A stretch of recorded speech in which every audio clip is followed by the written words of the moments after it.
খুবই সহজভাবে একটা বশীকরণ তদবির। আপনারা এই তদবিরটা যদি করেন অবশ্যই কাজ হবেই হবে ইনশাআল্লাহ। আপনার ভালোবাসার মানুষ আপনাকে ফেলে দিয়েছে, অথবা স্বামী স্ত্রী ছিল, ঝগড়া হয়েছে, অথবা স্বামী স্ত্রীর মধ্যে ভালোবাসা বৃদ্ধির জন্য কিন্তু আপনারা এটা করতে পারেন, অথবা শ্বশুর শাশুড়িকে আপনার আয়ত্তে আনার জন্য, শ্বশুর শাশুড়ি সবসময় বকাঝকা করলে, অথবা যে কাউকে বশীকরণের জন্য এই কাজটা আপনি করতে পারেন।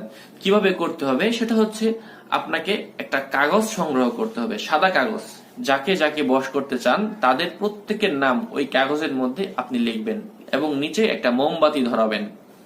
যাকে যাকে বশ করতে চান প্রত্যেকের নাম আপনি ওই কাগজের মধ্যে লিখবেন এবং ওই কাগজের শুরুতে লিখবেন 7-8 এবং 7-8-8, 7 তারপর 2টা 8, এটা লিখবেন কাগজের শুরুতে, বাংলা লিখলেই হবে। তো ঠিক এই কাজটা আপনি করবেন। লেখার পর আগে আগুনে পোড়ানো যাবে না, নিচে মোম ধরিয়ে রাখতে হবে। ধরিয়ে আপনি মনে মনে এই আমলগুলো করবেন। একবার আপনি দুরূদ শরীফ পড়বেন সাল্লাল্লাহু আলাইহি ওয়াসাল্লাম, অথবা দুরূদ